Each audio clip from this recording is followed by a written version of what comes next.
Shall I share the screen?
Nawala yung audio.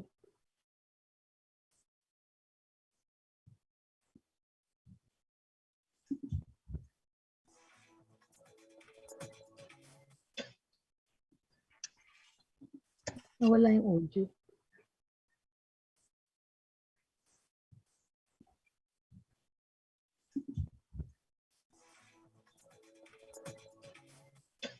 Mary Ann, I'll share the video for a while. Nawala yung audio.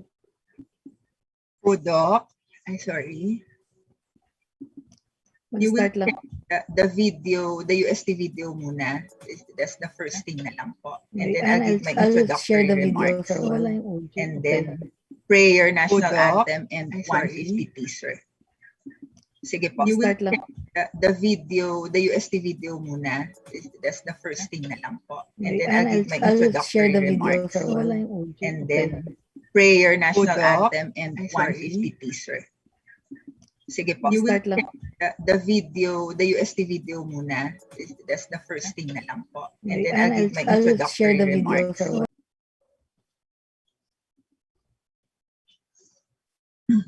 That's the first thing na lang po. And Mary then Ann, I'll give my I'll share introductory. the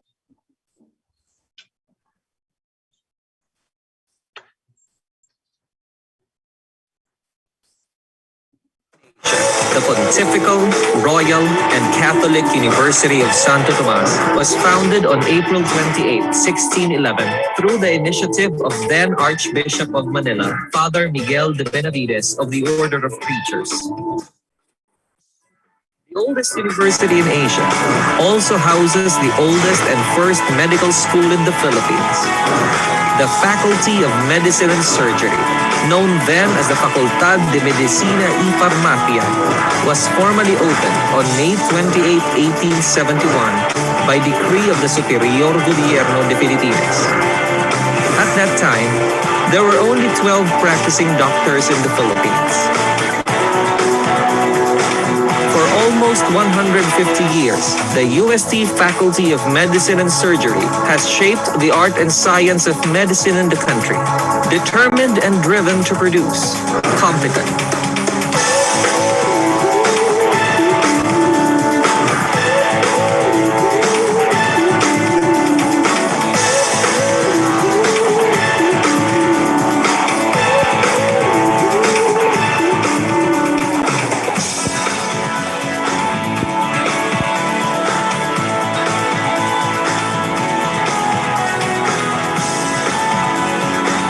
compassionate,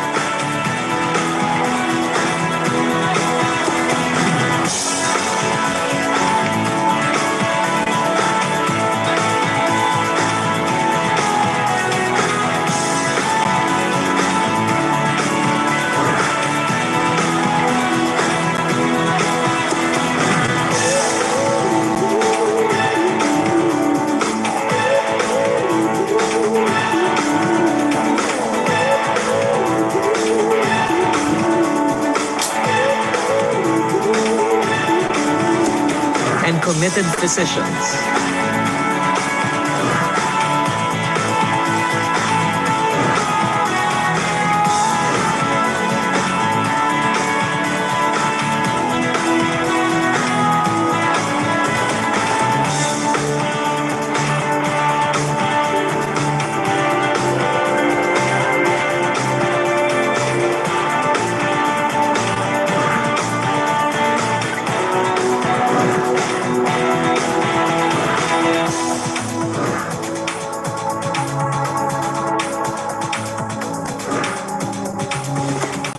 Its sacred mission to continue the legacy and tradition of excellence that is the Faculty of Medicine and Surgery.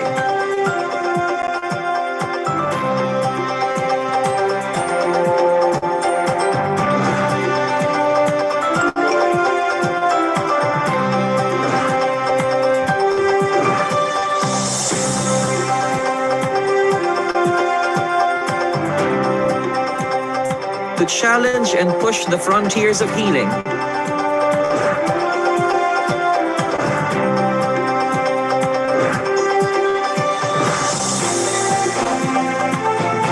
and to conquer the ever-changing practice of medicine.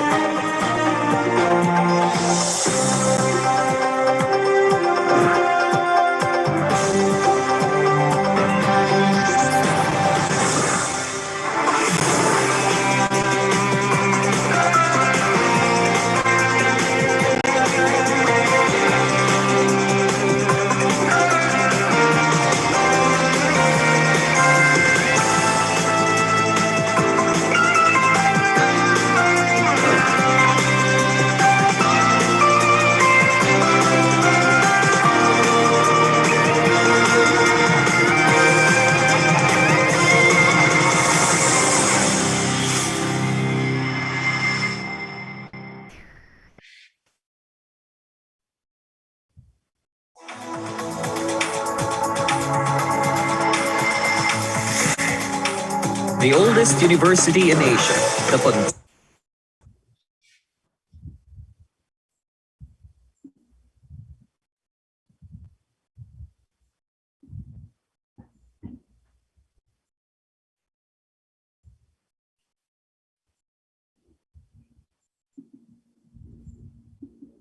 Okay, good morning, everyone. Thank you, Dr. Kalimat, for that excellent video presentation.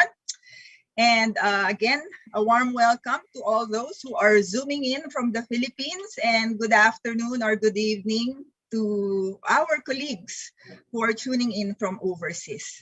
Hope you're all safe and well in the comforts of your home this beautiful Sunday morning on the Feast of Saint Dominic. I am Dr. Mary Ann Chong, and I will be your moderator for today's event. So in celebration of the sesquicentennial of the University of Santo Tomas Faculty of Medicine and Surgery, the Department of Pediatrics is presenting this CME activity entitled Green Living and Learning, Optimizing Child Health in the 21st Century. We are aware of the perils that humanity face amidst the brokenness of our planet. And we all know that children are among those who are most vulnerable. So the main objective of this webinar is to encourage everybody, especially our fellow pediatricians or colleagues, parents, and other stakeholders of children's health to appreciate and take to heart the benefits of going green in terms of health, environment, and general lifestyle. So before we start the webinar proper, let's first ask the Lord's blessings. And so we will start with a prayer, and this will be followed by the Philippine National Anthem. And of course, and we will show you a short video about the sesquicentennial celebration of UST-FMS. Let's put ourselves in the holy presence of the Lord. In the name of the Father, and of the Son, and of the Holy Spirit. Amen.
God's word with feet to walk with and mouth to preach the word of salvation with and may the angels watch over all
So welcome again, everyone, to our sesquicentennial webinar brought to you by the Department of Pediatrics. We will have three esteemed and highly admired speakers today who will share with us their expertise on how to elevate child health in the 21st century by stressing the value of eating green, learning green, and preventing childhood diseases by making our earthly home greener. So I will introduce them one by one, but before I introduce them, let me just say some house rules. So please mute your microphones, and then if you want to ask questions, please type them in the chat box, and then we will read them during the open forum afterwards. So I'll introduce the speakers now. Our first speaker is Angelica May Hilario. We call her Laika. She graduated from with a degree of Doctor of Medicine from the University of Santo Tomas and had her residency in pediatrics at UST Hospital and fellowship in pediatric gastroenterology, hepatology, and nutrition in the same hospital. She is currently a member of the Breastfeeding and Human Milk Bank Committee of Calamba Doctors Hospital and a member of the Nutrition Management Service of the Medical City South Luzon. She is currently the PRO of University of Santo Tomas Pediatric Fellows and Residents Alumni Association. She is affiliated with many private and government institutions in Metro Manila and in the nearby provinces. Our second speaker is Catherine Baltasar Braganza. We call her Kat. She, of course, graduated also with the Doctor of Medicine at the University of Santo Tomas, Faculty of Medicine and Surgery, and had her residency in the same institution. She then took her fellowship training in neurodevelopmental pediatrics at the Philippine Children's Medical Center. She is a diplomate of the Philippine Pediatric Society and a fellow of the Philippine Society for Developmental and Behavioral Pediatrics.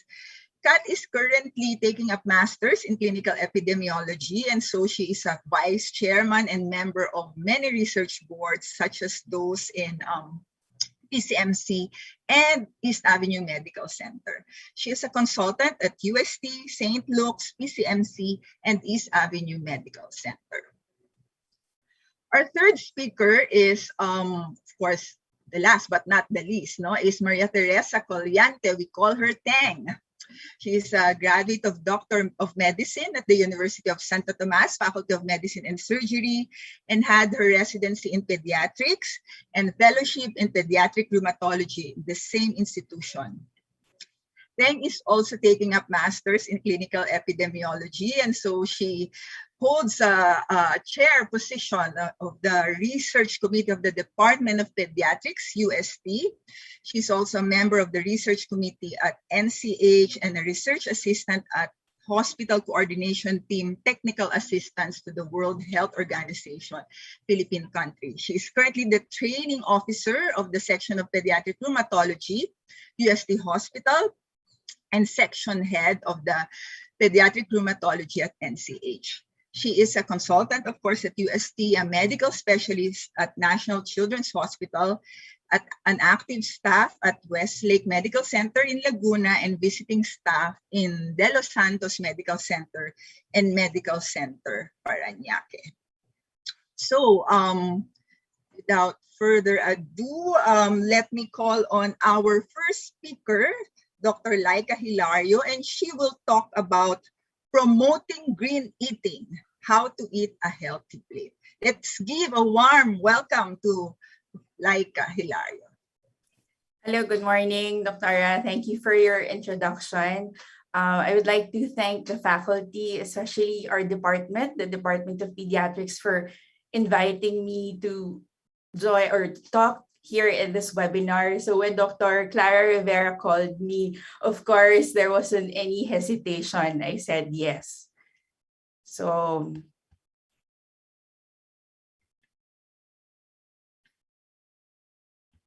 let me just share my screen.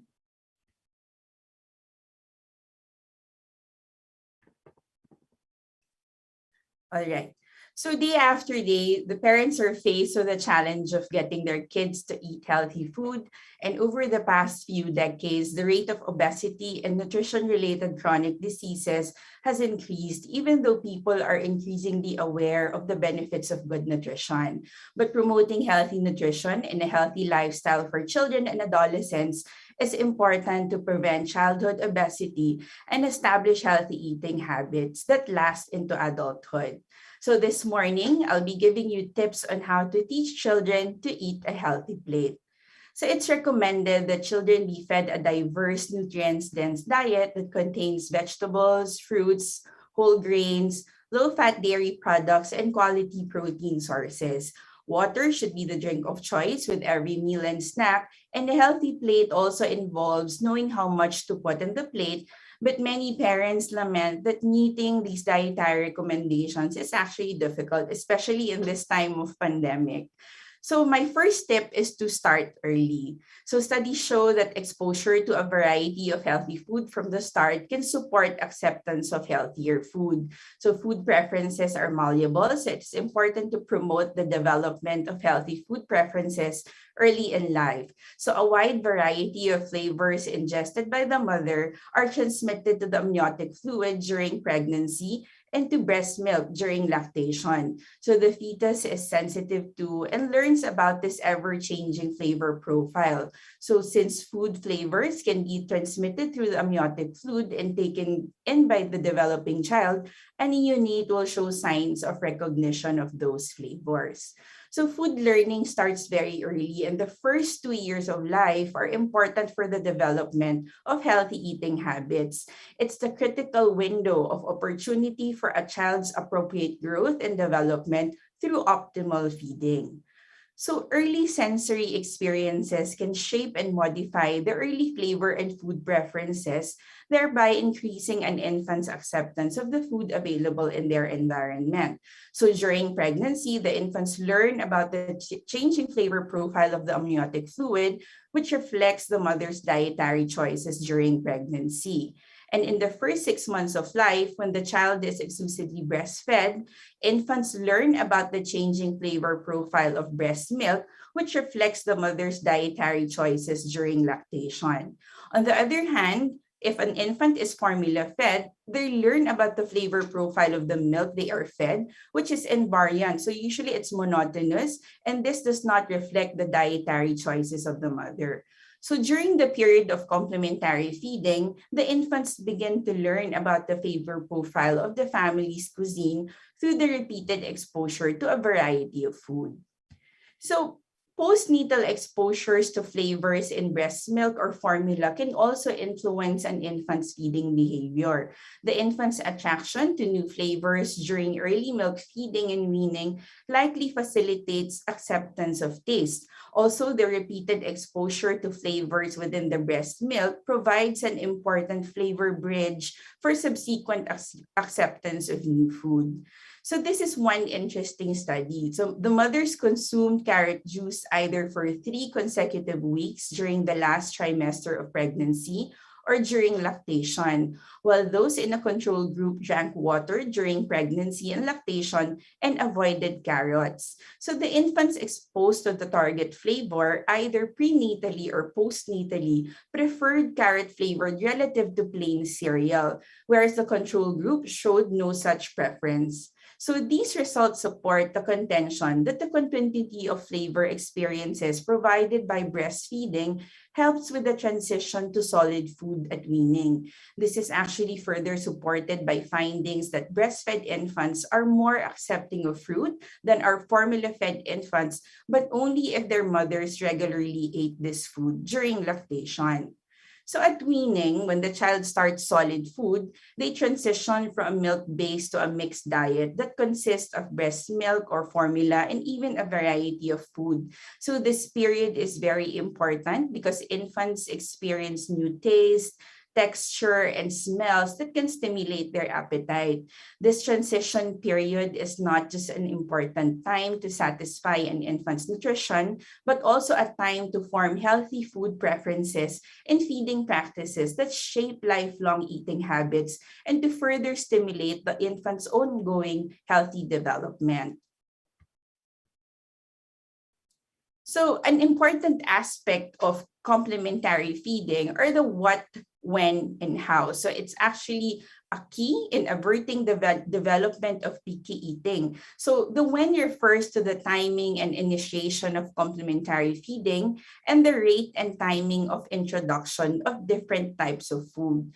The what includes the balance of food and nutrients introduced and the sensory properties of the food like its taste and texture. So the parent-child interactions are important for the how, as well as the child feeding themselves and regulating their own intake.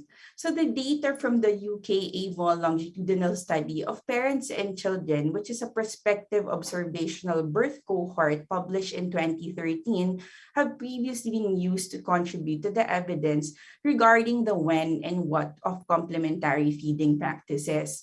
They found out in the study that the late introduction of lumpy food after 9 months of age was actually related to higher levels of feeding difficulties and lower intakes of vegetables in mid-childhood. So the next step is to practice responsive feeding. So feeding is an interaction between the child and the caregiver. So the parent's action alters the child's eating behavior because the feeding process of young children is mainly dependent on their parents and caregivers. That's why feeding difficulties are usually conceptualized as a relational disorder between the feeder and the child. So as I said, every child and caregiver are influenced by the feeding experience. So there are different kinds of feeding styles. So the feeding styles are characterized by demandingness and responsiveness. So when parents are anxious about a child's weight or intake, they tend to use controlling or indulgent feeding strategies such as force feeding, using bribes or rewards, and other pressuring techniques. So a lot of parents actually use this type of feeding style. So indulgent feeders also give in to their child's demands, and those who are uninvolved or neglectful abandon the responsibility of feeding the child. So they may ignore the child's hunger signals and other emotional and physical needs. So these non-responsive practices are often initially successful. So it may work at first, but ultimately it results in greater selectivity and less food consumption in the long term. So a responsive feeding style is the ideal feeding approach for parents and caregivers. So in responsive feeding, the feeders guide the child's eating instead of controlling it. They set limits, they model appropriate eating, they talk positively about food and respond to the child's feeding signals. A responsive feeder also arranges the schedule to induce appetite and by rewarding the achievement of goals, but does not resort to unpleasant coercive techniques. So this feeding style has been reported to result in children eating more fruits and vegetables and even dairy products and less junk food. And most importantly, responsive feeders follow the concept of a division of responsibility. So this is actually a very good concept that I think we should all follow in terms of feeding children. So according to Ellen Satter, who is a registered dietitian, who is a feeding and eating specialist focusing primarily on children, developing good eating habits is a responsibility of both the parents and the child. So the parent and the child have different and changing responsibilities depending on the stage of the child's development. So the concept of division of responsibility answers the question, who decides? So infants should be fed on demand, letting them determine the timing and tempo of feeding. And as the child develops and becomes more regular in his eating patterns, the parents gradually takes on the responsibility for when and where the child is fed. And later, as they grow older, like during the school age years and adolescence, the children gradually take responsibility for when, where, and what they will eat. So this is an example of how the division of responsibility works in feeding toddlers. So the parents decide what, when, and where the child eats, but the child decides how much he eats and whether he eats the food the parent offers. So the parents' feeding job are to choose and prepare the food, provide regular meals and snacks, make eating times pleasant, be considerate of the child's lack of food experience without catering to likes and dislikes. And on the other hand, a child's eating job is just to eat. They will eat the amount of food that they need. They will learn to eat the food that their parents eat, and they will learn to behave well at the meal time. Children have a natural ability with eating, and parents actually let them learn and grow with eating when they follow the division of responsibility of feeding. So the next tip is to sit together at the table during mealtime. So teaching children healthy eating habits requires setting a good example. They say that children are great imitators, so give them something great to imitate. So share a meal together as a family as often as possible. So it's actually a good time to model healthy eating.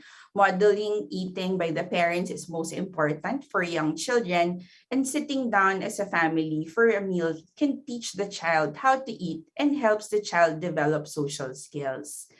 It has long been recognized that parents can act as role models to their children by eating healthy food with them. So the studies show that modeling of behavior in a non-coercive fashion has shown to increase food acceptance.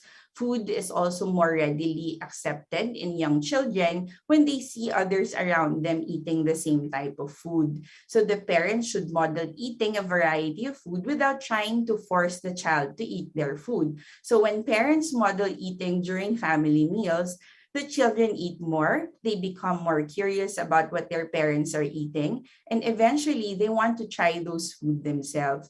This strategy can actually help for kids to overcome picky eating even without them taking a single bite of the food. They learn that healthy food are safe, normal, and delicious, and when the child is finally ready to try them, healthy food are available. So next, make it fun and engaging and get the child involved. So involve children in meal planning and food preparation. Let your child pick which fruit and vegetable to eat for dinner or during visits to the grocery store. Read kid-friendly cookbooks together and let your child pick out new recipes to try. Studies show that involving the child in meal planning and food preparation was actually associated with lower picky eating behavior. And for smaller children, especially children who are 2 to 3 years old, they usually like to do things on their own. So they are extremely curious and they like to explore the world using their sense of sight, touch, smell, sound, and taste. So giving them an opportunity to use their senses and feel a part of meal preparation and cooking helps them accept new food and can help prevent and manage picky eating. So you can get them involved by assigning simple and age-appropriate cooking tasks like sifting, stirring, counting ingredients. And for older children, you can ask them to slice ingredients and even try cooking the meal themselves. What's nice about involving them is you will actually be making more memories and instilling lifelong health habits at the same time. So make food look irresistible by arranging them in fun, colorful shapes that kids can recognize. Toddlers are especially open to trying foods arranged in eye-catching creative ways, and finger foods are usually a winner with toddlers. They tend to enjoy any food involving a dip, and you should also cut solid food into bite-sized pieces that they can easily eat themselves, but you have to make sure that the pieces are small enough to avoid the risk of choking.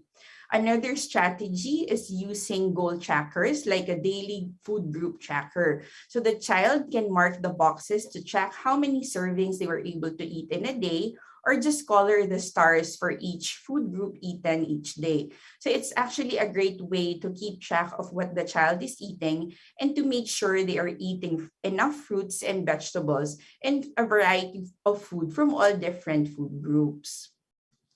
So next is you have to set feeding guidelines. Dr. Irene Chatur is a pediatric psychiatrist that specializes in feeding difficulties, and she helps parents better understand and deal with the challenges of early feeding development.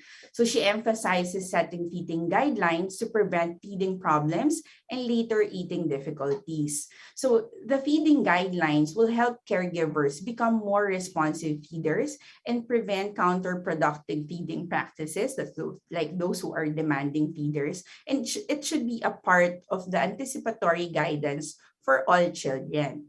So what's the feeding guideline for all children? So first is you need to feed to encourage appetite. So the parents need to teach the child to regulate eating according to their hunger and fullness. So to help the child feel hungry, feed the child at regular times and space your meals and snacks 3 to 4 hours apart. So do not allow the child to have any snacks, juice, or milk between scheduled meal and snack times. And if the child gets thirsty, offer only water. So if the child is allowed to drink milk from the bottle or to have juice or little snacks of food, this will definitely interfere with the child's appetite during mealtime. So keeping children on a meal schedule not only facilitates the awareness of hunger, but it also teaches them to eat until they are full. So also, this is a very important factor in terms of feeding. Meals should not last longer than 20 to 30 minutes. So even if your child has eaten very little or nothing, the child would learn to make up for the minimal food intake at the next meal.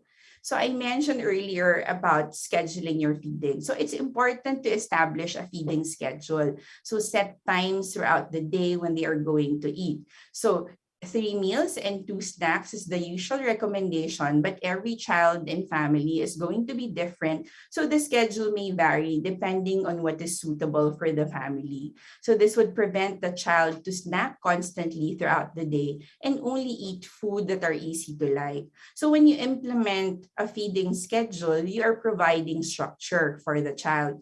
They know that they will be fed again soon, and there's no need to keep on asking for a snack, and they don't need to guess if there will be food soon or after several hours. So this also helps them regulate their hunger, which is an important first step in setting feeding guidelines. So you have to maintain a pleasant, neutral attitude throughout the meal. Praise the child for self-feeding skills, but do not praise or criticize the child for how much or how little he eats. The child's eating should be regulated internally by their physiological needs. So avoid distractions during mealtime. So when distracted, children do not pay attention to their inner signals of hunger and fullness. In a prospective analysis about home feeding environment and picky eating behavior in children, they found out that watching television during meals was associated with higher odds of limited variety and food refusals. So the mere presence of a television around mealtimes distracts the child and negatively influences their eating behavior. Okay, so next is to serve age-appropriate food and serve small portions. So allow the child to ask for a second, third, and even fourth helping. So this will help the child be engaged in the eating process and prevent them from being bored or overwhelmed with the large amounts of food in front of them. So they stay interested in eating when frequent little portions are given to them. And most importantly, it will help the child to learn to eat until they are full.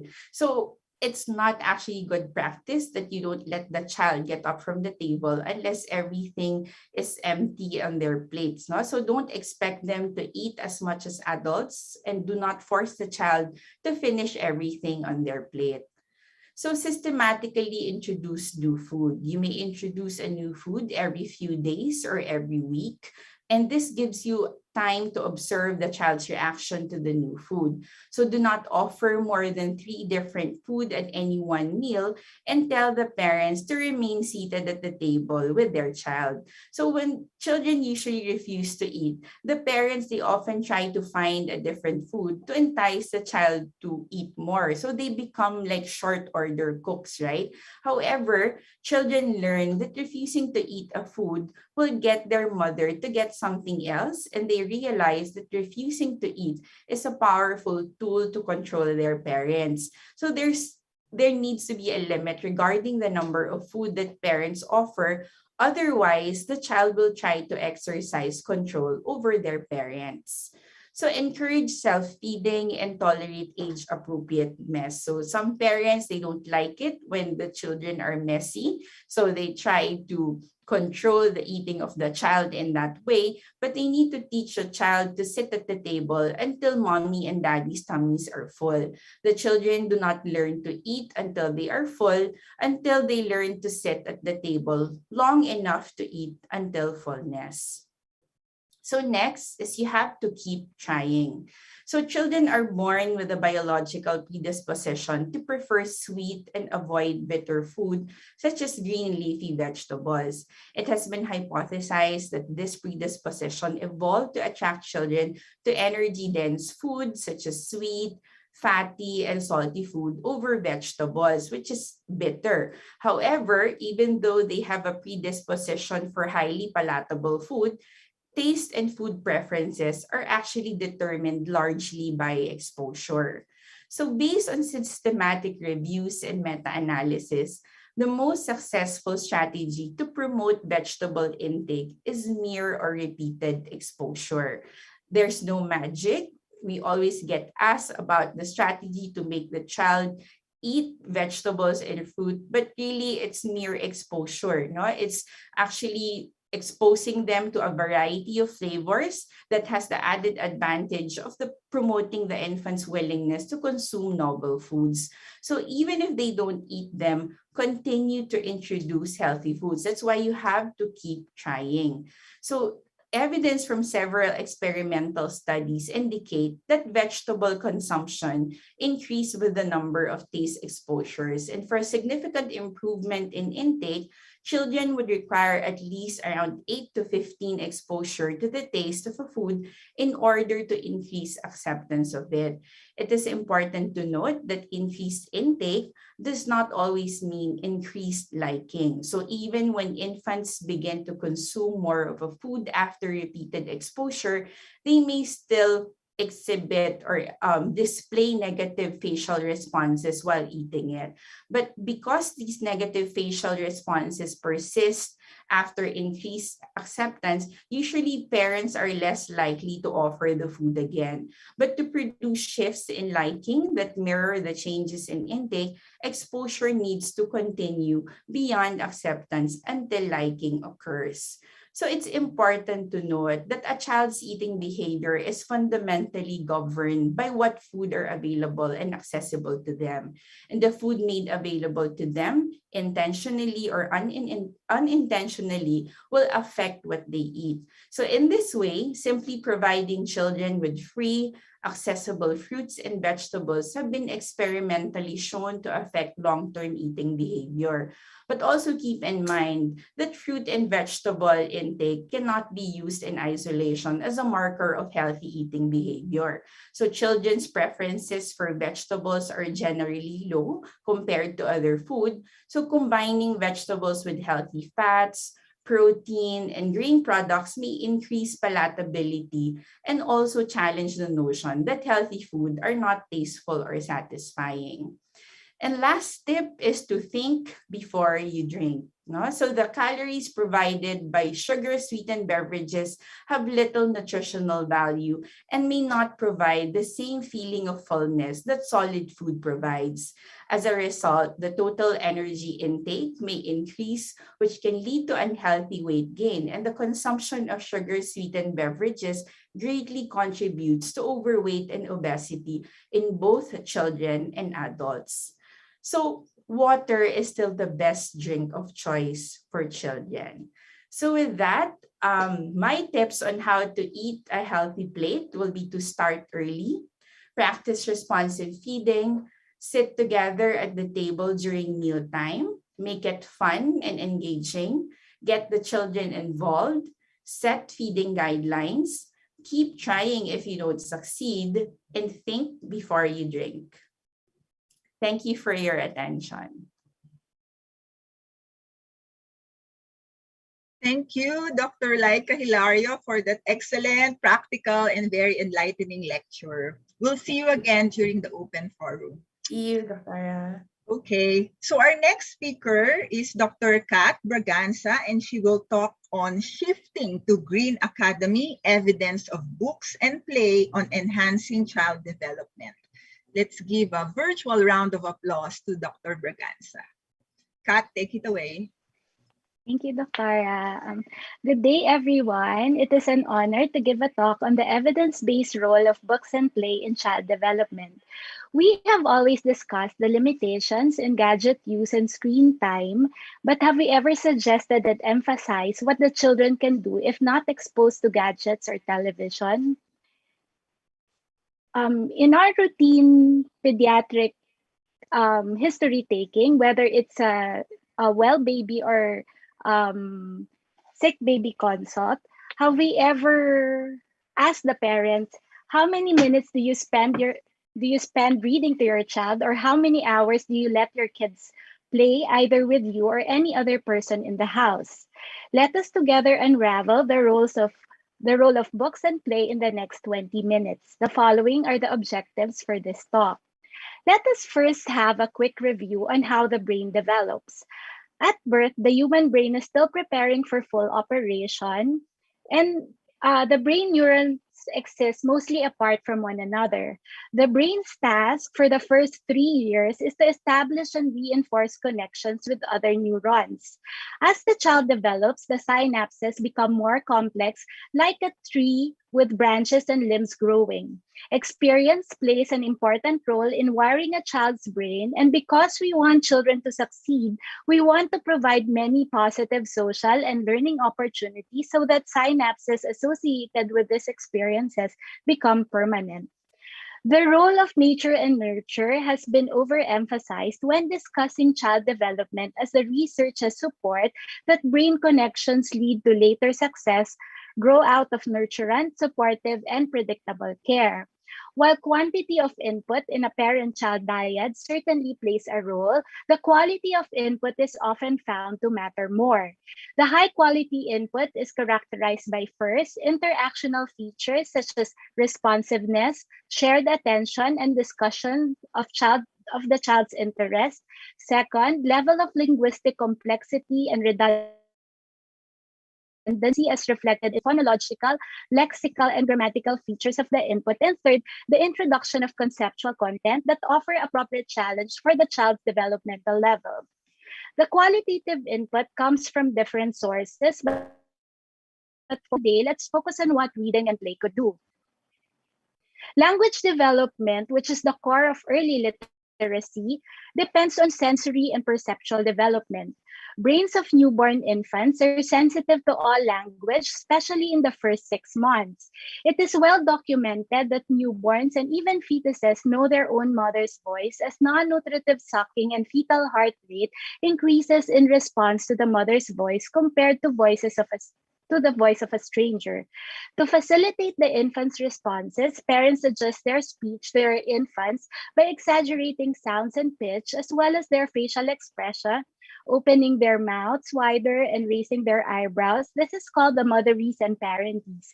The common explanation for parentese is that since infants process visual and auditory information at a slower rate, parents exaggerate their face and voice so it fits what infants are being able to process, which result to increased blood flow to the frontal area of the brain.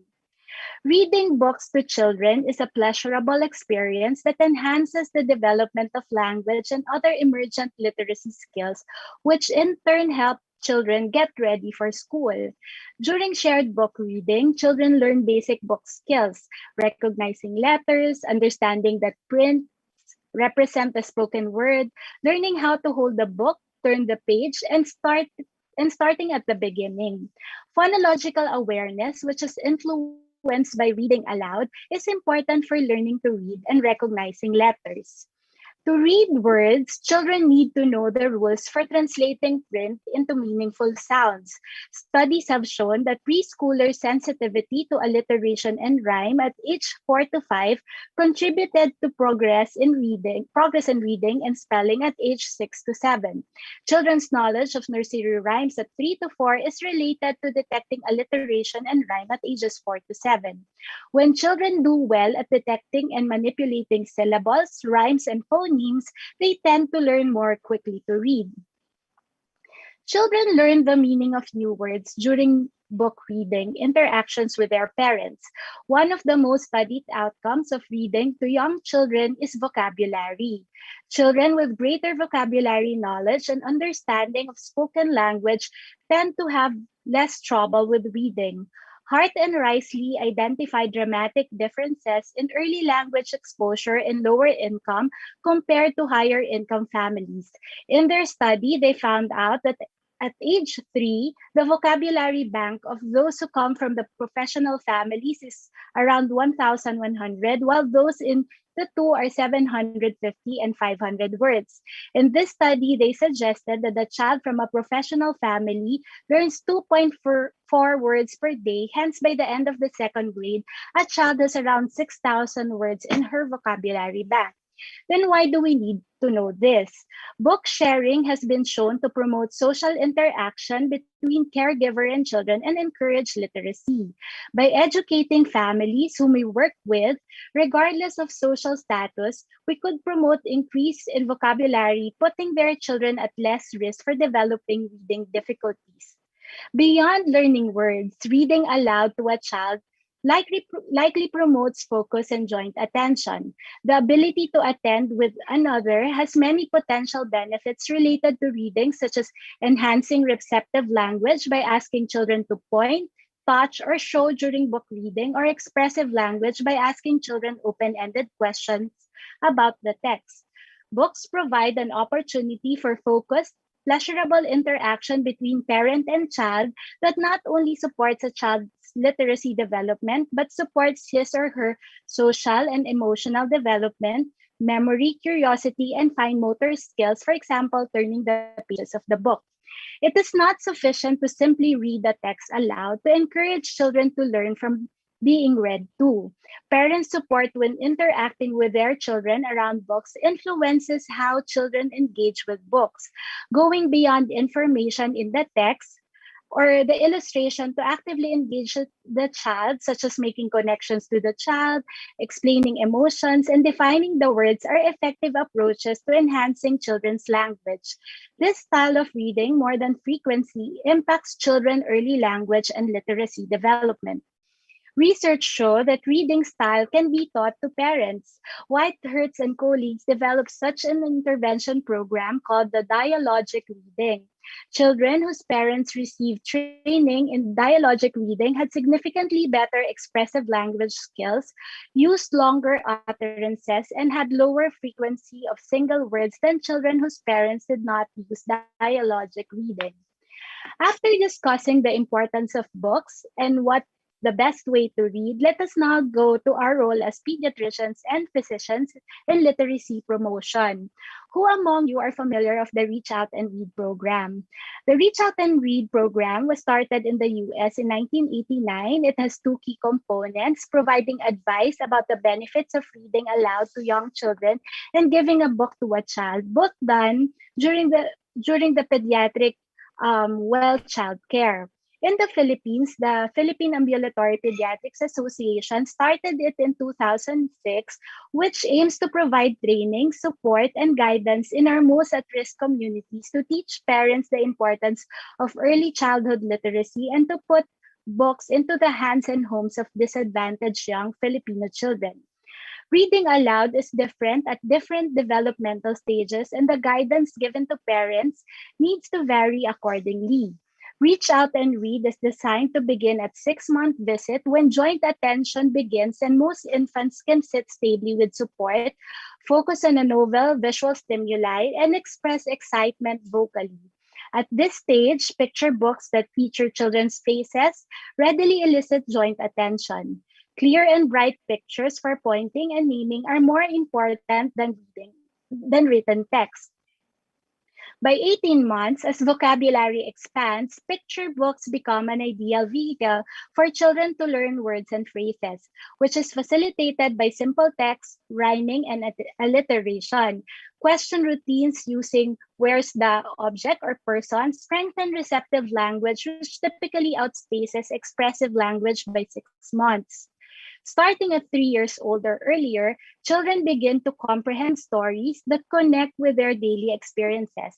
Reading aloud increasingly becomes a dialogue because parents ask more complex questions, not just where and what, but also why and what if. Even brief periods of responsive and unhurried reading aloud can bolster early learning and emotional connection. To promote early literacy, we should always include the following advice, beginning in infancy and continuing at least until the age of school entry. We should advise all parents that reading aloud with their children can enrich parent-child interactions and relationships, which enhances their children's social emotional development while building brain circuits to prepare children to learn language and early literacy skills. We should also counsel all parents about developmentally appropriate reading activities that are enjoyable for the child and the parents and offer language rich exposure to books and pictures and the written word. I often get the looks from parents when I start advising them about reading, especially with the specific population that we serve. They would usually say that their children don't listen and would just run around. So I'm sure you've heard this as well, but you have to emphasize that they have to choose the right book for their children. There is a list of books specific for each age that you can share with them to make sure that they don't get ignored. Remember, we reviewed that input quality should be developmentally appropriate, and these are the books for infants until 2 years. As the age increases, the stories and the words per page become more complex, and by age 6, the kids might be reading on their own, but still, they should be given developmentally appropriate materials. We should provide developmentally, culturally, and linguistically appropriate books at health supervision visits for all high risk and low income children. We should use a robust spectrum of options to support and promote these efforts, including wall posters and parent information materials. And lastly, we should partner with other child advocates to influence national messaging and policies that support and promote these key early shared reading experiences. There are resources that you can find for free that you can also share with the parents. It is not the most ideal, as studies comparing electronic versus print books show that parents and toddlers verbalize less with electronic books and collaboration was lower. However, I think this could do considering our current situation. Now we go to play. Play is defined as an activity that is intrinsically motivated, entails active engagement, and results in joyful discovery. Children often seem actively engaged in and passionately engrossed in play, and this builds executive functioning skills and contributes to school readiness. Play has been shown to have both direct and indirect effects on the brain structure and functioning. Play leads to changes at the molecular, cellular, and behavioral levels that promote learning and adaptive and pro-social behavior.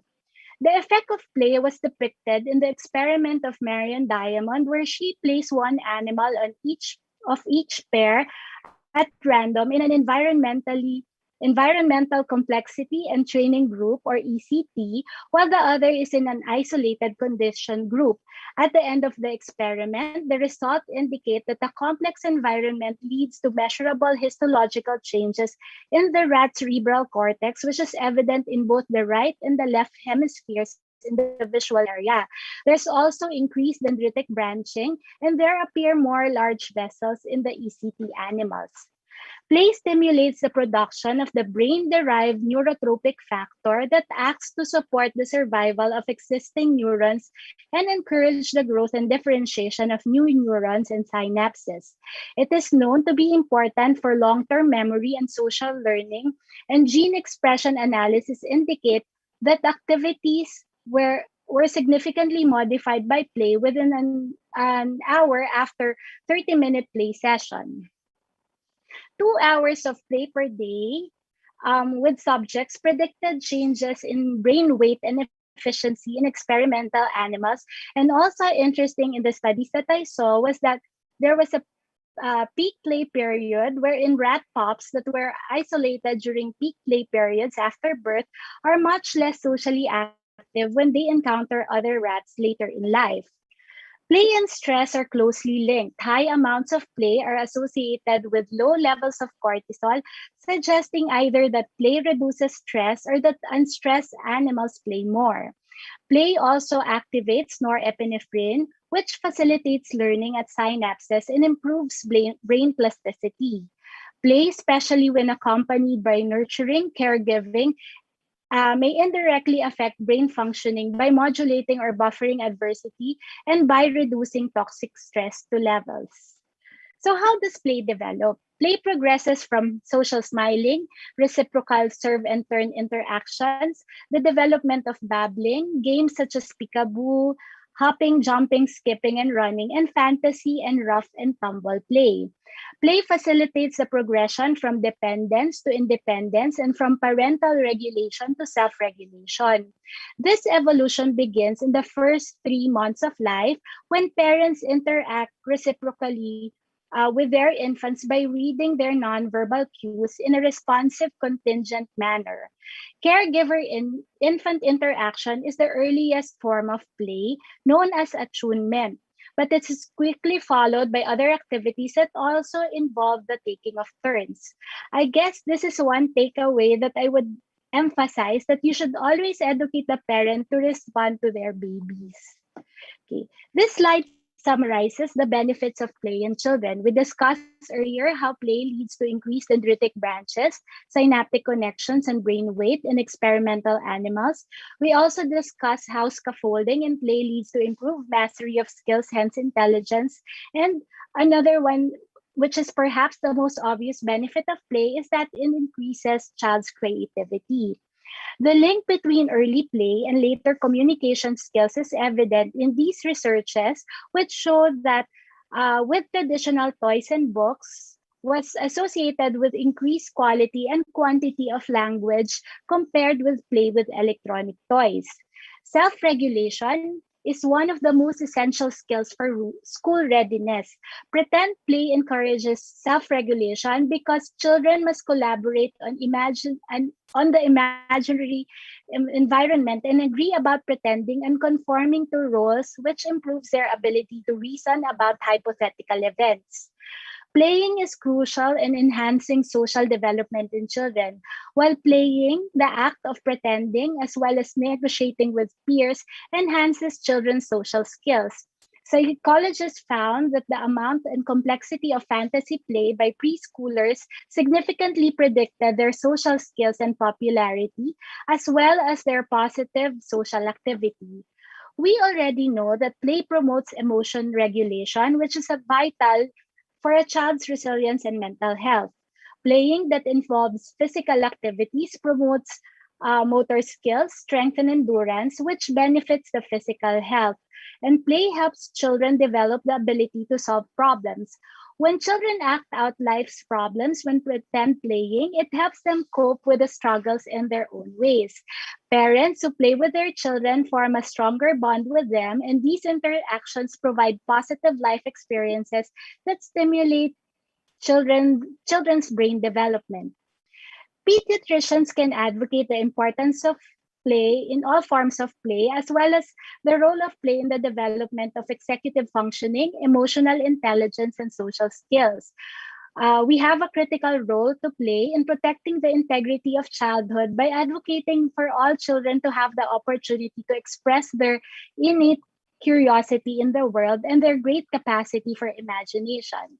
This slide shows how the basic play prescription that we could give the parents during their visits.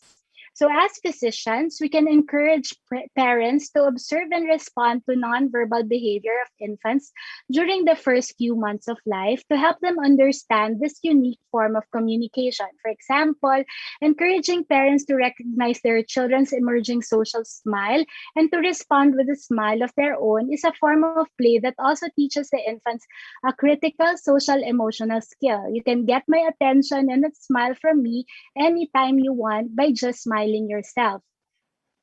We should advocate for protection of children's unstructured playtime because of its numerous benefits, including the development of foundational motor skills that may have lifelong benefits for the prevention of obesity, hypertension, and type 2 diabetes. We should advocate with preschool educators to focus on playful rather than didactic learning by letting children take the lead and follow their own curiosity. And we should emphasize the importance of playful learning in preschool curricula for fostering stronger caregiver-infant relationship and promoting executive functioning skills.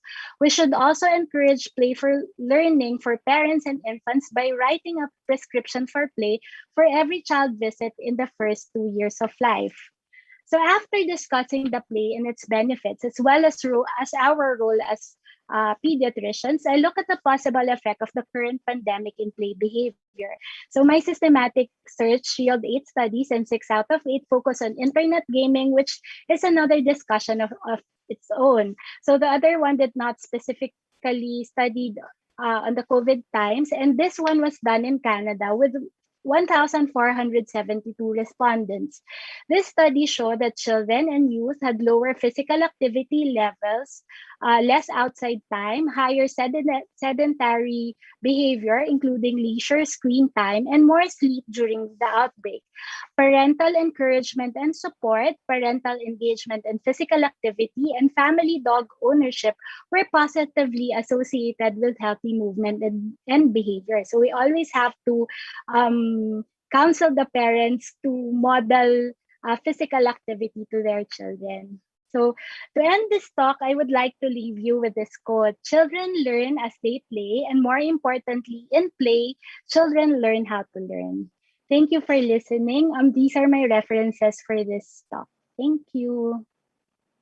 Thank you, Dr. Kat Braganza, for that illuminating and exemplary evidence-based lecture on the roles of books and play in enhancing childhood development. So we'll see you in a while for the open forum, Kat. Our last, but of course, definitely not the least speaker is Dr. Theng Collante, and she will talk on overcoming the green crisis, climate change, and childhood diseases. The floor is yours, Theng. Thank you, Doc. Thank you, Doctor. I am truly grateful for this opportunity. A sesquicentennial does not come twice in a lifetime.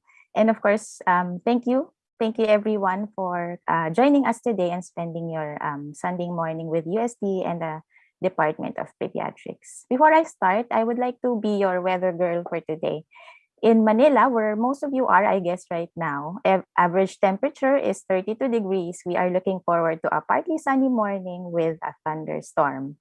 The sun rose at 5:31 this morning and will set at 6:23 tonight. And please note, comparing to last year, the highest temperature forecast is 2 degrees higher today. And also 2 weeks ago, Habagat brought rains across the country for several days. This was in Baguio, but it was mostly the same in the other parts of the country. And we know that climate and weather changes are more than the heavy rains and floods because it can affect our health and particularly our children's. So as doctors who take care of kids, we don't usually get to discuss climate change with our patients during their usual clinic visits, but really a part of it being an environmental concern, climate change is an important and very relevant public health issue. WHO estimates that a third of the global burden of disease for children is due to modifiable factors in the air, water, soil, and food. And today we will be going through the effects of human activities on climate, the consequences of climate change on child health, and some simple ways to combat it. To start, I'd like to spend some time on how climate change comes about. This is a very nice photo of Earth taken during one of the last of the Apollo missions, Apollo 17, December 7, 1972. The sun provides the Earth radiation or light energy. Light waves travel from the sun to the atmosphere, represented here as a light blue circle around the Earth.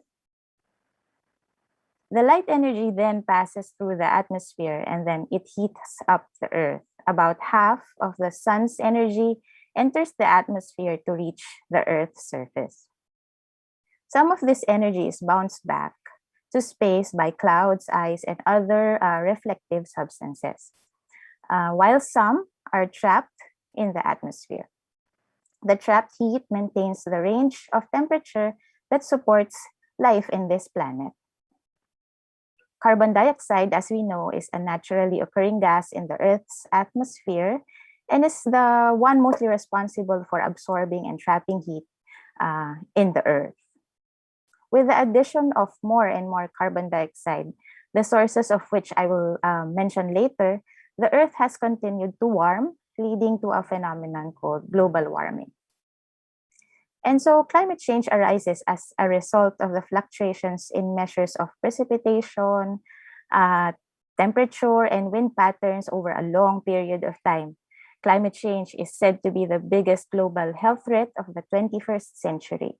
It is a complex phenomenon, and the term particularly refers to the change apparent from the mid to late 20th century onwards and is attributed largely to the increased levels of atmospheric carbon dioxide produced by the use of fossil fuels, and it is a reflection of how we lived our lives in the last several decades. The largest source of atmospheric carbon dioxide is burning of fossil fuels. It provides about 80% of the world's energy. Emissions from fossil fuels have gone up dramatically since the World War II, but note that, however, in the last few years, there has been a leveling off as the world adapts more clean energy solutions. With industrialization, these are the main sources and causes of rising global temperatures: industrial processes, coal plants, mining, agriculture practices, forest burning, and definitely transportation.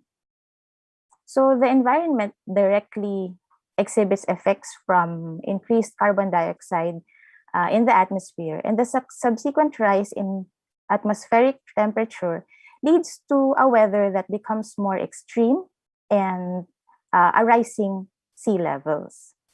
We have seen an increase of 1.5 degrees Celsius in global surface temperature over the years. Data here is global average temperature anomalies for the months of January to October every year from 1880 to 2015. No? The first 10 months of 2015 had the warmest land and ocean surface temperatures on record. And our question is, how significant could the 1.5 degrees Celsius increase be? We will see that in the next several slides. This is the Earth's recorded temperature from 1951 to 1880. The white part represents normal days, blue is cooler than normal days, and the red is hotter than normal days. In the 1980s, so probably some of us were born that time, the entire bell curve shifted to the right. You can see all the way to the right the emergence of a significant number of extremely hot days. So this the area in the maroon shade. In the 1990s, it shifted even further, and the extremely hot category enlarged even more. In the last decade, summer temperatures have shifted even more compared to baseline. And now extremely hot days are 150 times more common, even more common than the cooler than average days. This explains why we still have cooler than average days. We still have very cold days, but they are far less frequent, and the extremely hot days are far more numerous. This shift actually happened in just the past 3 decades. So buhay na po tayo lahat no, ng 3 decades na yun. Furthermore, the extreme temperature events used to cover only 1.1% of the Earth. But in 2015, it went up to 14.5%. On a global basis, 93% of the extra trapped heat energy goes into the ocean. According to the IPCC, that's Intergovernmental Panel on Climate Change, it is virtually certain that the upper ocean temperatures rose between the years 1971 and 2010. Now, the extra heat on the ground and on the ocean is a bad combination. The same extra heat evaporates more water from the ocean, causing extreme weathers with bigger rainfall and floods in some places, and it also pulls out more moisture from the soil in some areas, leading to longer and deeper droughts in those areas. And as you may have noted, the number of climate-related extreme weather events has been going up worldwide. This data is from a US-based insurance company. In 2016 alone, these disasters caused losses totaling over 175 billion US dollars. But guess which country experienced the most climate-related disasters between 1994 and 2013? Unfortunately, yes, the Philippines. According to this analysis by German Watch, the Philippines also had the second highest death toll from major weather events, with an average annual loss of almost 1,000 people. Of course, less developed countries are generally more vulnerable to natural disasters than more industrialized ones. And I really clearly remember how Yolanda looked like. In 2013, we experienced Yolanda, internationally known as Haiyan, at that time the most powerful storm to make landfall in our country. Damages from Typhoon Haiyan were estimated at nearly 13 billion US dollars. So that's it for typhoons and floods. What about the other end of the spectrum? Here, it shows the correlation between the number of fires and the average spring-summer temperatures in Fahrenheit in the Western United States in 1970 to 2020. Compared to 40 years ago, wildfires in the Western US now burn on the average twice as much land area each year. In the same time period, the typical burn season has grown 75 days longer. And I'm sure everybody heard of the wildfires in Australia in 2020, just last year.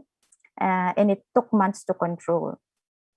So all of these result in deterioration of the environment through depletion of resources such as air, water, and soil. With this comes the destruction of ecosystems and habitat. And this may potentially eventually lead to, unfortunately, extinction of animal and plant life. So basically, that sums up the environmental issues that climate change brings about. And as we learn and understand this, understanding the impact of climate change on human health actually becomes intuitive.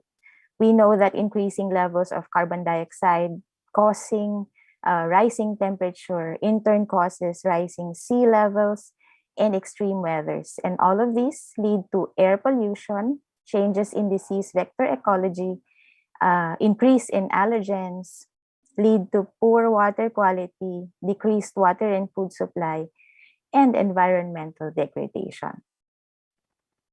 From the year 1850 to 2000, an estimated 2.1 million respiratory deaths occurred annually due to anthropogenic outdoor air pollution. So that's 93% from cardiopulmonary diseases and 7% from lung cancer. A high percentage of deaths occurred in South Asia, East Asia, and across Europe.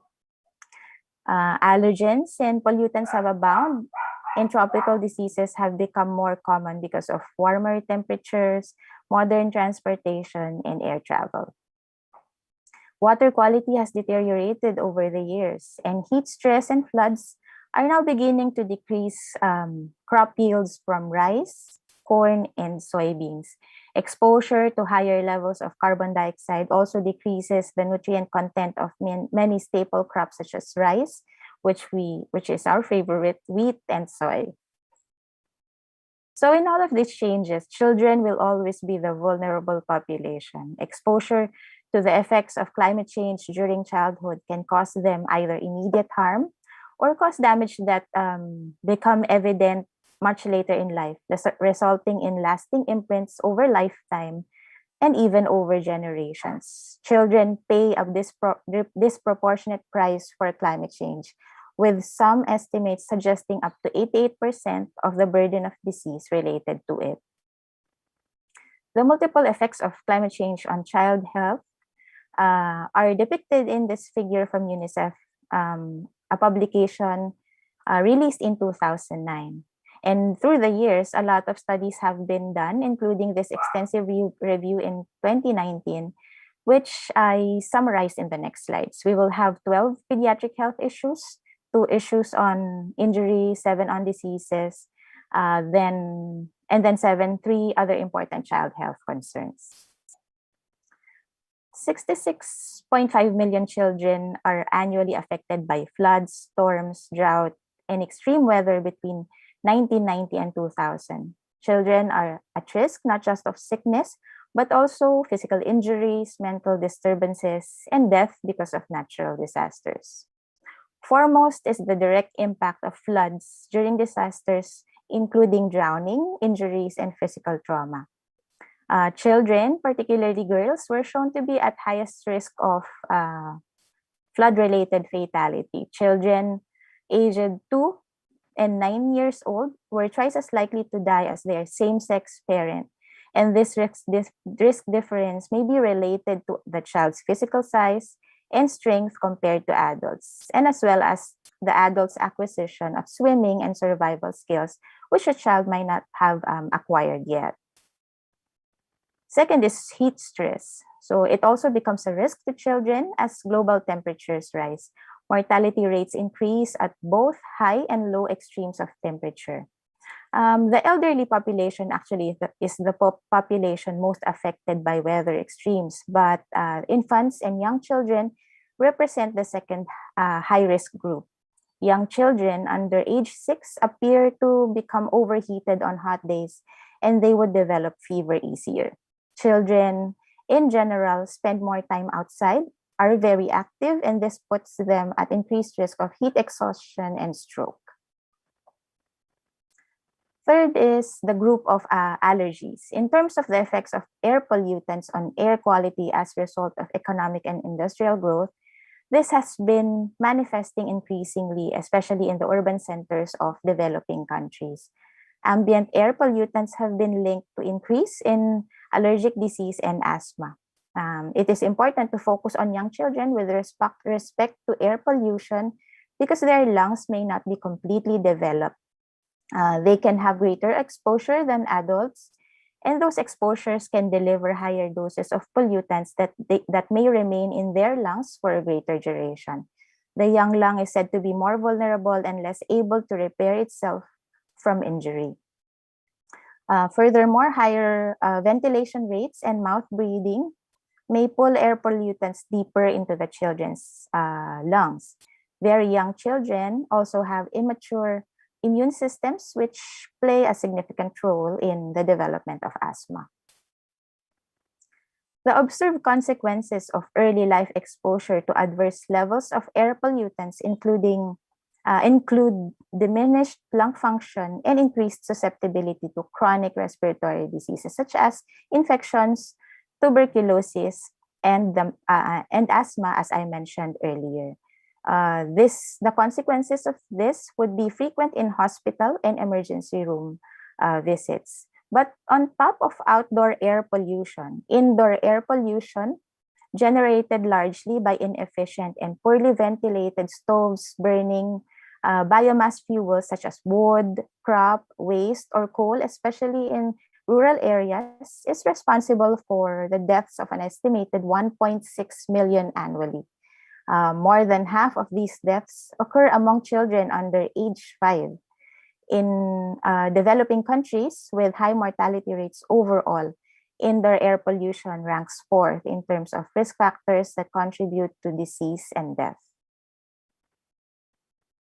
Access to clean and safe water is still unavailable to more than 1 billion people worldwide. Limited access to and poor quality of water affect child health through both chronic and acute exposures. Chronic exposures mean heavy metal contamination, and acute exposures include bacterial or parasitic contamination of drinking water.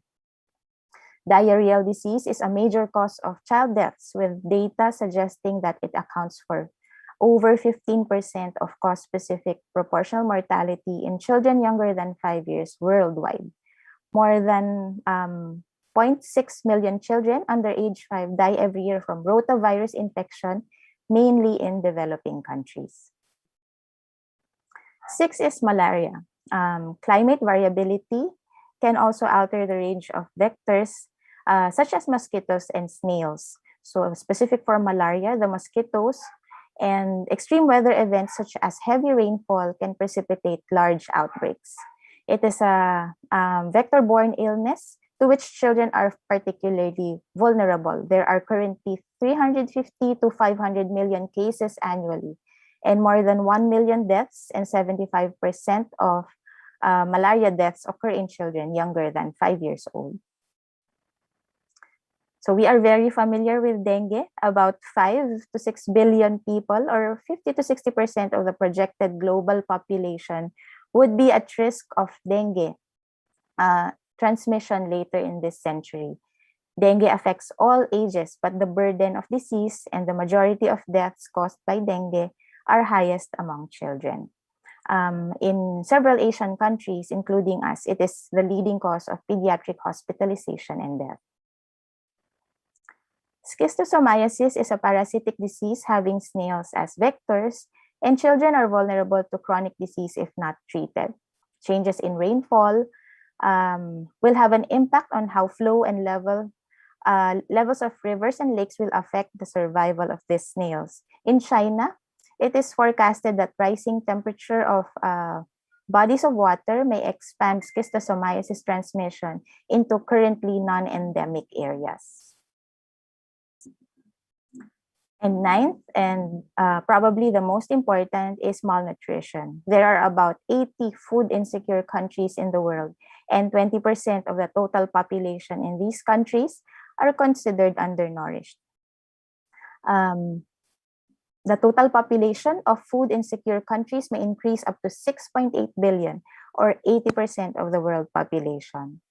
Undernutrition, including stunting, for poor fetal growth, and micronutrient deficiencies, is the underlying cause of at least 3.5 million deaths. And 35% of this burden is in children. Malnutrition, we must remember, is a major risk factor of a lot of diseases, and the effects and complications of many diseases are mediated by nutrition. Also, the basic health services that have critical impact on child survival slow down or even stop during and after disasters.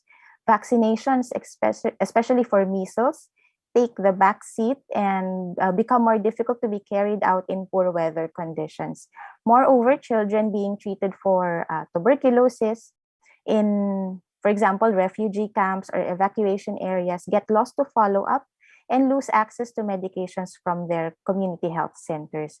These transient populations are also subject to poor vector control and sanitation, and they become at risk for malaria, dengue, and other infectious diseases. Second to the last is migration. Migration is a unique concern that calamities precipitate. Natural disasters can lead to population displacement towards places with apparently better and less hostile surroundings. Women and children account for a large proportion of displaced persons, and they are the most susceptible to adverse health effects such as malnutrition and disease outbreaks. Children forced to move for resettlement are most exposed to diseases associated with ecological conditions that differ from those in which they have lived previously. The consequences might not be immediately apparent, and many environmental pressures and hazards are cumulative over time. And lastly, the children are also subject to adverse physiological suffering from natural disasters and other outcomes of climate change, even though mental health is actually difficult to measure as an impact of climate change alone. There are some evidence that because of natural disasters associated with climate change, children can develop post-traumatic symptoms, adjustment disorders after a calamity, and actual diagnosis of post-traumatic stress disorders have been documented in these children. And so this is climate change at the center of the environmental changes and the health effects that we have talked about. So how has COVID contributed to climate change? Studies have shown that it may help decrease global emissions by 8% because globally people stayed home at home more and used less commercial spaces and traveled less. Although, however, a year into the pandemic, we are faced with a new challenge of accumulating more and more non-biodegradable waste that may offset the alleged benefit that we have gained. So as we humans are the main drivers of environmental degradation, we must strive, and it should be a conscious effort to decrease our carbon dioxide production by recycling and using less energy. And this is exactly the way to elevate child health in terms of mitigating the effects of climate change. Of course, no injections, no pills needed. All we need is to incorporate a number of changes in our day-to-day living. It is said in some studies that moderate and high-impact activities include eating a plant-based diet, so walking instead of driving, avoiding long flights, and maybe planning to have fewer children. We can also raise our children in an environmental friendly way. So we can do away with balloons, hang their clothes under the sun instead of using the dryer. We encourage them to bike, remind them to ask help with unplugging their gadgets after they're done with them, and we discourage too much food portions during meals. So, of course, you also heard Laika talk on green eating, which we should support in our kids. And lastly, we can teach our children a life of gratitude that leads them to take on a caring and nurturing attitude, which is what is needed by Mother Earth and all human beings right now. And so to us adults, on the change that is required of us, Greta Thunberg says, do not look away. To end, please allow me to share an insight. In the clinic, whenever I talk to parents about things they do or will not do for their kids to be healthy, they will most likely say only two words. They'll say anything, kahit ano doktora, or everything, lahat doktora gagawin ko para sa anak ko. And it translates to providing medicines, food, shelter. And in the same line, when we talk about our work as healthcare providers and pediatricians specifically, we say, I do my best for my patients. And then it translates to accurate diagnosis, sound prescriptions, faithful rounds, and follow-up. But now knowing how climate change affects child health, and maybe if we have not considered that a huge way of taking care of our children is actually to take care of the environment, it is time to redefine our way of doing anything, doing everything, and doing our best for our children.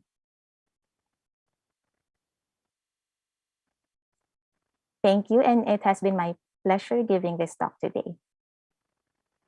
Thank you, Dr. Teng Collante, for that outstanding, so thought-provoking lecture on climate change and child health. So we have already lots of questions in the chat box, and so I am now formally opening the floor for open forum. Can I ask the speakers to turn on their videos and audios, please? And then for our attendees, continue typing your questions in the chat box. Those who are streaming via YouTube, you can also type it in the YouTube chat box. In case you don't want to type it, you want to use your microphone, just raise your hand, okay? So let's start. For Dr. Hilario, so there have been various cookbooks suggesting chopping vegetables up to minced pieces, incorporating them in meals without the child seeing them. Any opinion on using these cooking techniques? Actually, Doctor, it's one strategy that some parents actually use in trying to promote the acceptance of vegetables. But then what I always say is that remember, in terms of food learning, you need to explore. So you need to explore about the taste and the texture of food. So you may start with mincing the vegetables because you will now expose the child to the flavor of vegetables. So masasanay sila that they have a better taste to the food. Yeah. But after some time, once the child accepts this, what you do is you try to transition it. So you alter the texture. So maybe instead of the vegetable being minced, you may now chop it into larger pieces. So now you try to observe the reaction of the child to that kind of texture. So once they accept it, what you do is you lessen, like for example, the meat that you're trying to incorporate in the food, and then you increase the amount of vegetables, and then you alter the texture until such time that the child will be able to eat the vegetable alone. So parang you have to be patient. So sometimes it's Yeah. not really just in one go they will transition from Yeah. minced vegetables and then chopped and then into the larger pieces of, for example, broccoli. No, so but you may start with that strategy, but then you still have to try to transition and introduce different textures and flavors so that they will accept the food eventually. Yes, very well said. No, so maybe this technique is part of the creativity, no, on how they can encourage. But again, no, feeding is part of is a developmental milestone, so it should also be age appropriate, including the food that they eat, right? So I mean, at 5 years old, they can not be eating like those minced food, right? Yes, Okay, well said. Okay, Dr. Braganza, what is the role of house pets in interactive play with children? Do we advocate, encourage this? Okay. Actually, Because I as think you mentioned something about the dog, no? Later, yes. in the latter part of your lecture, yeah. Okay, because some studies done during the pandemic show that it's a positive predictor of physical activity for children who stay at home. So aside from actually play, there are a lot of benefits of house pets. So it, aside from the physical activity, it promotes social emotional support, and in play, they actually act as a toy themselves. It's like a live toy where they can share their secrets, they can do role playing with their pets, and they provide abundant lessons for life, including reproduction, birth, illness, accidents, death, and bereavement. And also they help develop a responsible behavior in children who care for them. Okay, so they also provide connection to nature, and they teach children to respect other living things, because they usually love their pets. So if I'm advocating pet ownership, yes, I think it's a good way. Actually, for our patients in children with autism, they said that those who have pet dogs would be more sociable. Then it helps them develop social skills. Okay, thank you. I think you mentioned many benefits, no, of having pets. So all of us should be encouraged to get one, especially if we have children. Okay, thanks, Kat. Dr. Teng, so my question is, can we measure that carbon footprint? How do we measure that? Doc, academically, there is a way to measure it. So may research on it, and there are machines to measure it. But in our daily lives, yung practical way of doing it is there is an app that we can download or we can access in the in the web. Mhm. It's parang carbon footprint, and it's a calculator. So it will be based on what you eat, what you use today, how long did you travel today. So it will estimate how much you've used up, and used up in terms of energy, and you carbon dioxide that you have produced. Wow, So the that's goal great. is to, yes, the goal is to decrease it on a daily basis. For example, bukas dapat maiksi lang yung travel. Yeah, oo. Especially with the advent of mga smartwatches, 'di ba? They monitor their heart rate, etc. Maybe they can also monitor their carbon footprint, right? Yes, correct. And Yeah. so I encourage Yeah, include everyone that to app in download their that. yeah, yeah, in that smartwatch. Thank you, thanks. Laika, another question for you. How can we reverse adverse eating habits, especially if the child already has a preference for fast food, sweets, or junk food? Yep. Dr. Earl is listening. Peace, brother. Actually very difficult. Remember, I stressed in the lecture that your window of opportunity is actually the first 2 years of life. It's very difficult once the child gets used to that kind of diet already, because of course the key is prevention. But I always say that it's more on teaching your child how to eat healthy. So for example, if you're already there, they are already used to eating fast food and sweets.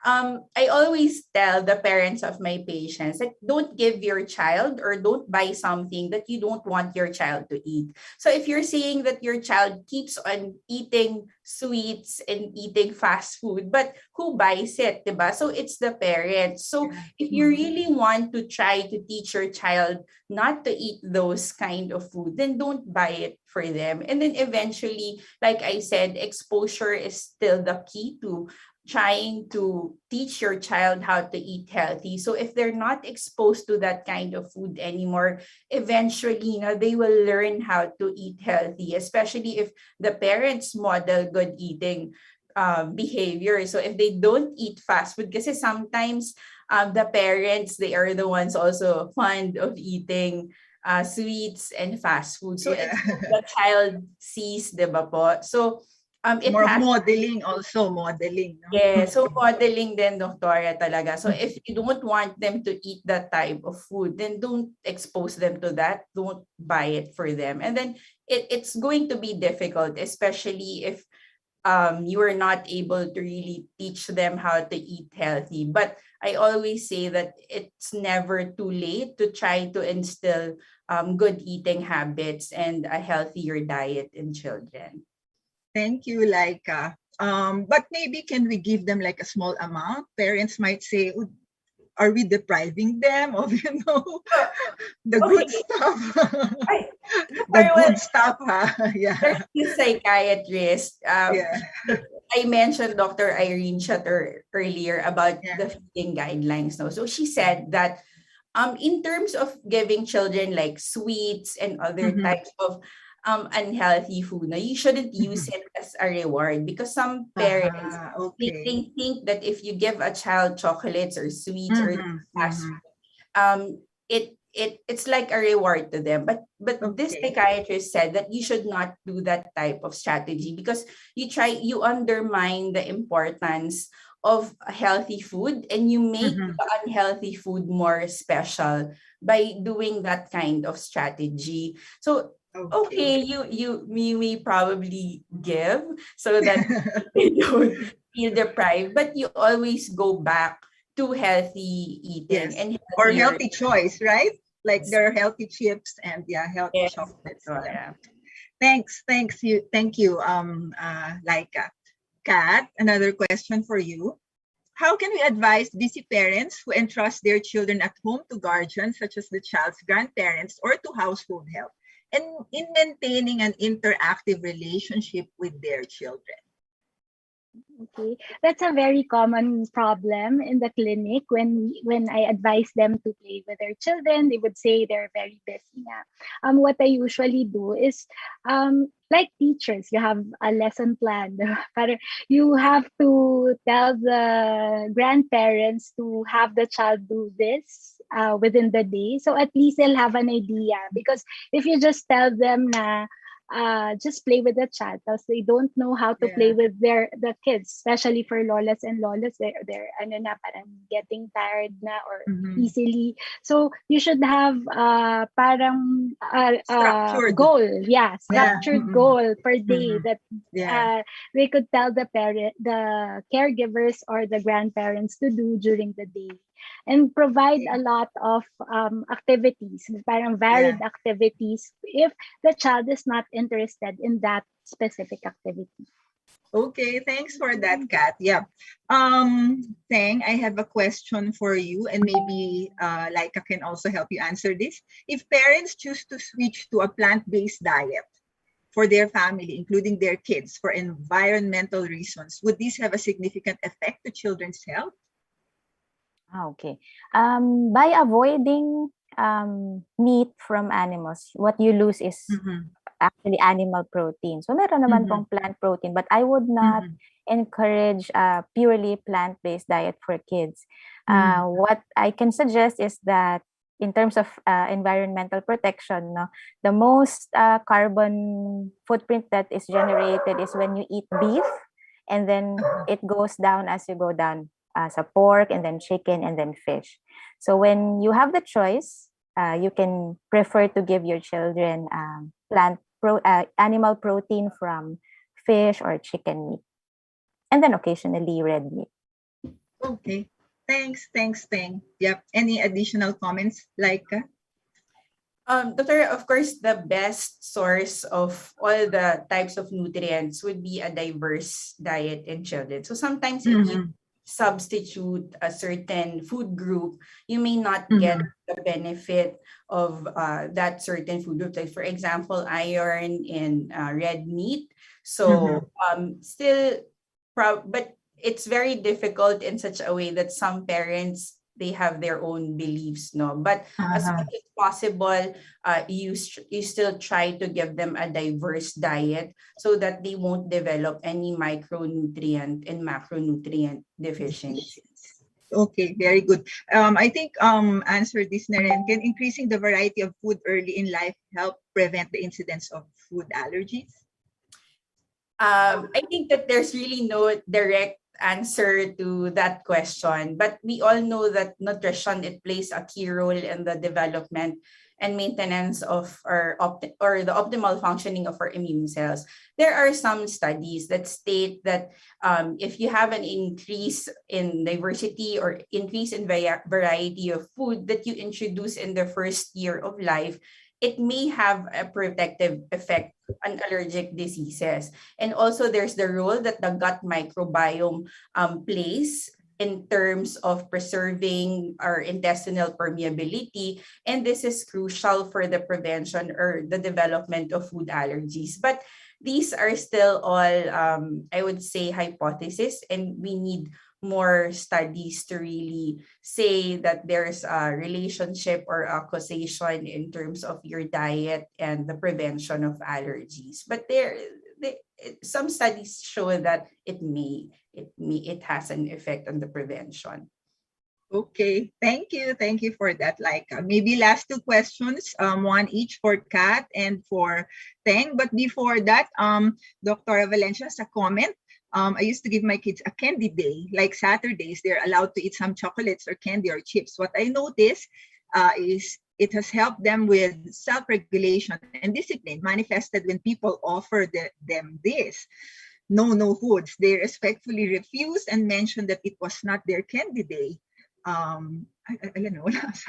Sorry. Oh, it got lost. Anyway, yeah, I think yeah, their candy or that it was not their candy day or would accept and keep them for later. This isn't rewarding, right? Okay, maybe you can just type your answer. like, okay, Kat, one more question for you. I think from Dr. Plong. I am having difficulty getting attention of my toddler when I'm trying to read to him. When I make animated voice, he is more attentive. I realize it may be influenced by his screen time. What can I do to control his screen time? Hi, Flo. So I think the animated voice not only simulates the one that your child watches, but also provide more time for your child to process what you are reading. Maybe that's why um, he becomes more attentive when you're reading to him with an animated voice. And then how to control the screen time. So aside from providing developmentally appropriate books and play activities, I think one thing that we could do is to also model less screen time as parents. As what Laika said, we should model healthy Yeah. eating habits. We should also model that as well. But I know Yeah. it's a bit difficult right now. But I think for that, maybe you can model how you enjoy reading or Uh-huh. playing with your child, so that it would be more enjoyable for your child. Thank you, Kat. Next thing, last question is for you. Is this COVID-19, is the origin now of COVID-19 due to climate change? What have you read about that? That's a very controversial Yeah. question. But What is your as opinion or your thoughts based on all the things that you have read in the literature? Yeah. yes, but on a very generic note, because this is it's a novel virus. All actually any bacteria, any virus can arise in a situation or in an environment that has changed over the past year. For example, it took, for example, several decades for this virus to come out. So any change in the environment can cause extinction in wildlife, in plant life, in I think animal you life. mentioned in your chart, a Yes. vector, it changes their vector, the habitat, something like that, no? Exactly, Doc. So the vectors can change the direction of the vectors, the concentration of vectors in countries, especially when their habitats are destroyed. So both ways, climate change can cause extinction of plant and animal life. It can also cause, new virus or bacteria and new life arising. It's still, of course, virus is not specifically considered living, but it can support the growth of viruses, let's say over 10, 20 years. So no studies specifically on COVID yet. It's a new virus, but these are the things that we consider. Okay, thank you for that, Dr. Teng. So thank you again for our speakers who gave us extensive and superb lectures this morning. May I now call on Dr. Minerva Kalimag, the project head of UST Med 150 webinar series, to award the certificates of appreciation to our speakers. So good morning. Thank you so much for all those wonderful talks. So si Lola nakikinig, no? And I even asked my kids na manood kayo kasi maganda to. So thank you very much for all those wonderful talks. So for the certificate of appreciation from the UST Faculty of Medicine and Surgery, UST Med 150, through the Office of Continuing Medical Education. Awards this certificate of appreciation to Angelica May A. Hilario, MD, for invaluable services rendered as webinar lecturer promoting green eating, tips on how to eat a healthy plate, given this 8th day of August 2021 through Zoom webinar platform. Thank you very much, Laika. Thank you, Doctor, and congratulations also. Thank you too. And for our next speaker, we have Catherine R. Baltazar Braganza, MD, for her lecture on Shifting to Green Academy, Evidence of Books and Play on Enhancing Child Development, with the same signatories. Thank you very much again, Catherine. Thank you, Doctor, and congratulations po. Thank you. Okay. And last but not the least, Certificate of Appreciation awarded to Maria Teresa M. Colliante, MD. Thank you very much for overcoming the green crisis, climate change, and childhood diseases. Given this 8th day of August 2021 with the same signatories. Thank you very much. Thank you, Doc. Congratulations din po. Thank you din. Same tayo ng advocacy climate change. Yes, Okay. same here. Okay, thank you po, Dr. Kalimag. So again, I'd like to thank you, our excellent and valuable speakers who have enlightened us today on how to strike that healthy green switch for our children. Remember, putting green color in their diet will lead to improved health and well-being, and then promoting Green Academy through books and play will help reduce the adverse impact on our one and only Mother Earth, and of course, making our earthly home greener will definitely help reduce the burden of childhood diseases.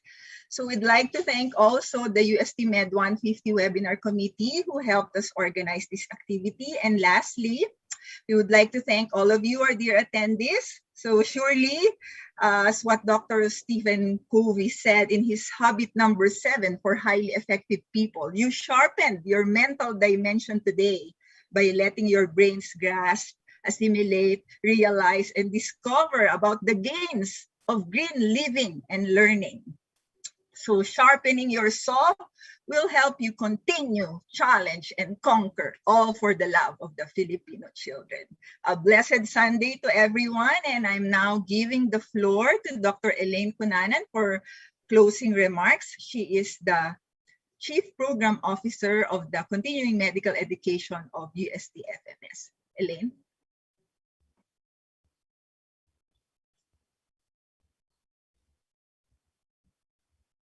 Hello.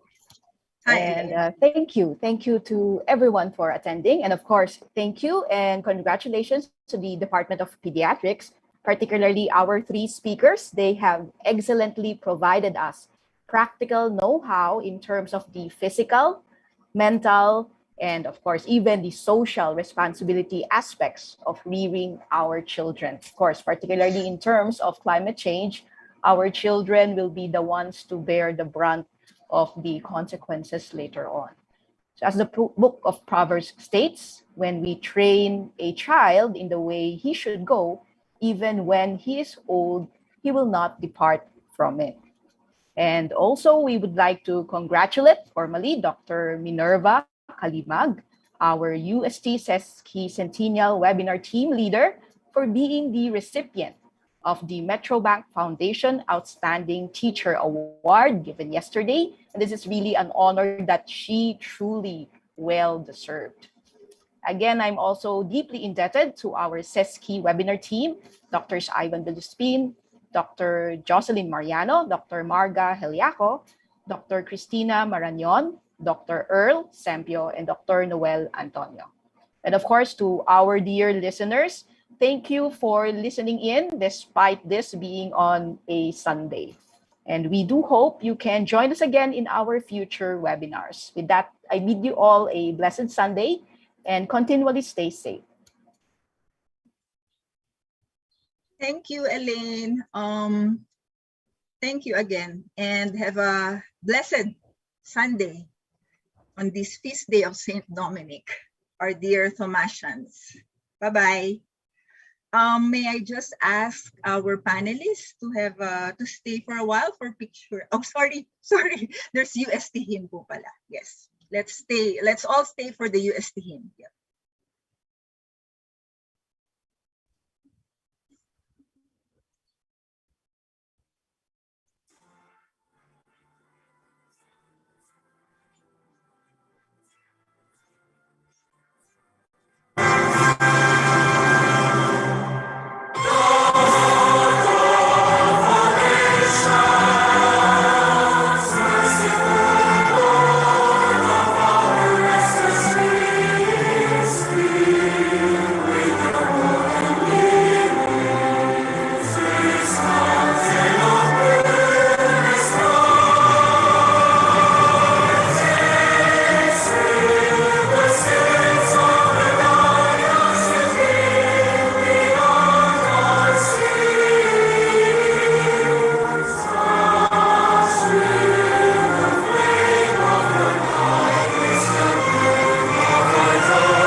everyone for being with us this morning.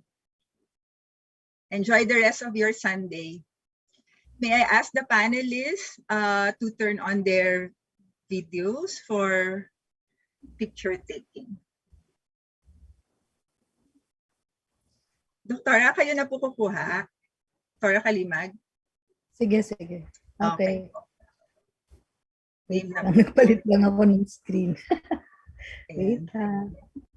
Dapat gallery. Okay. Thank you so much. Ganda, ganda.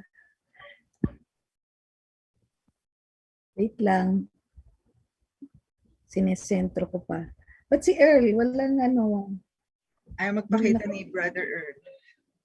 Brother Earl, pakita mo na rin.